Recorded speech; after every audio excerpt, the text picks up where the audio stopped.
And then when we have enough joy and happiness, maybe we are stronger in order to handle the block of pain, sorrow, fear in us. I think this is a very scientific way of approaching feelings. Because if a doctor judges that a patient is too weak, he would not allow surgery to take place right away. The patient should acquire some kind of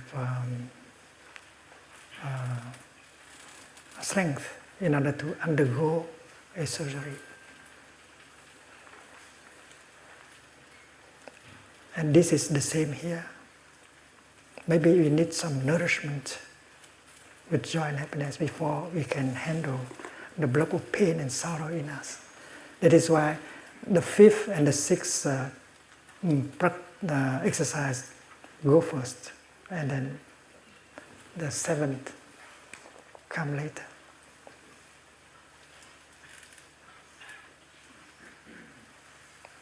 Many of us are afraid of going home and getting in touch with the pain inside. We are afraid of being overwhelmed by the pain. That is why our practice is to run away from our pain. But the Buddha recommends the opposite. Go home and take care of your pain. And you can do that without fear, because now you have, you know how to generate energy of mindfulness and concentration. And you are strong enough to go home to yourself, to recognize the pain in yourself and listen to it and transform it. Hello, my little pain. Hello, my little anger. I know you are there. I'm home to take care of you. I do not want to cover you up with consumption anymore. We consume not because we need to consume. We eat, we watch television, we have a conversation, not because we need to do them, but because we don't want to go home and touch the suffering inside. So even if the television program is not interesting enough, we do not have the courage to turn it off, because we are afraid that we have to get in touch with the suffering. So the practice of mindful breathing, the practice of mindful walking can help generate that energy of mindfulness so that we can go home to us, recognize and embrace our pain and heal. That is the teaching of the Buddha. The basic practice is mindful breathing, mindful walking.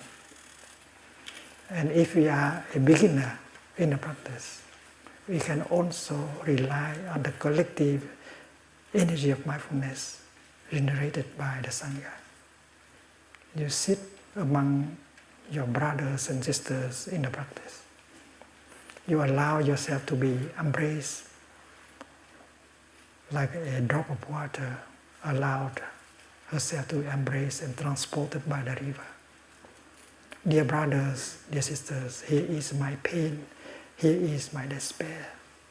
Please help, recognize, embrace it.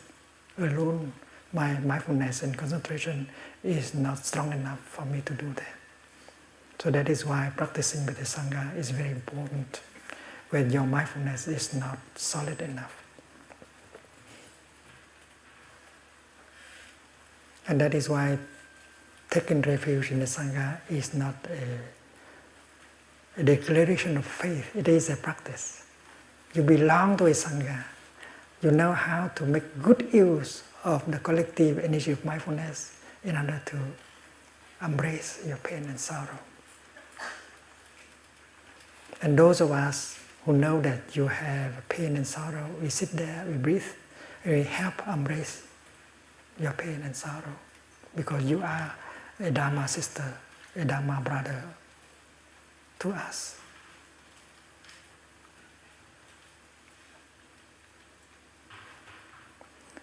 So when the pain manifests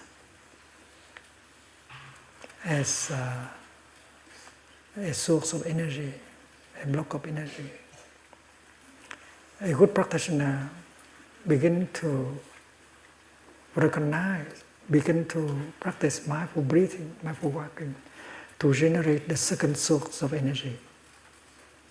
That is the energy of mindfulness and concentration. And with that second source of energy, the practitioner recognizes the first source of energy, pain, sorrow, fear. My dear little fear, I know you are there.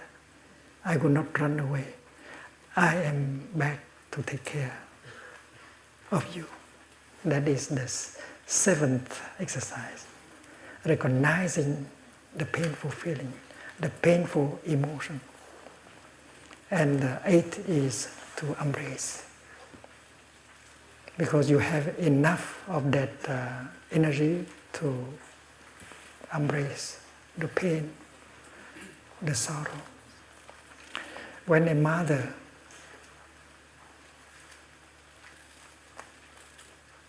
hears the cries of the baby, she puts anything she's holding down. She goes to the baby's room and pick the baby up and hold the baby like this tenderly. So as a practitioner, we do exactly the same thing. The pain, the sorrow in us is our baby. We should not try to run away from it.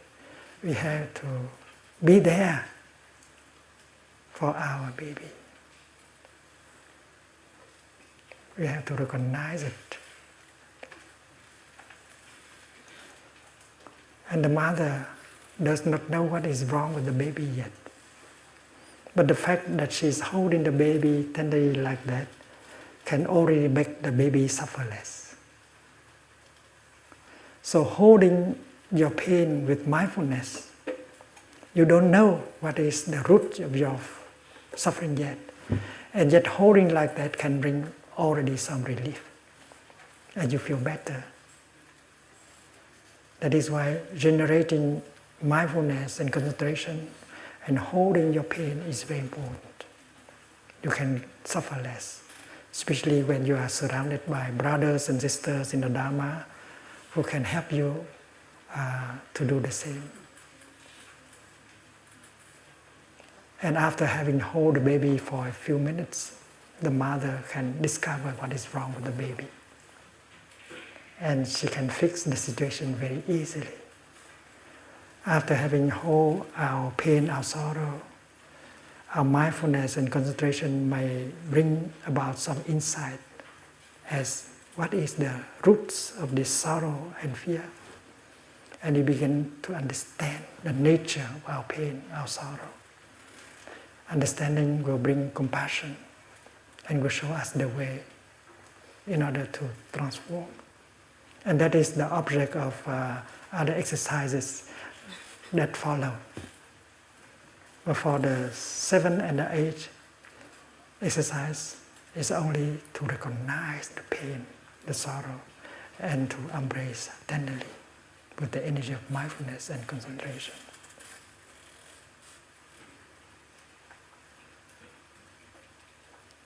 We shall continue tomorrow.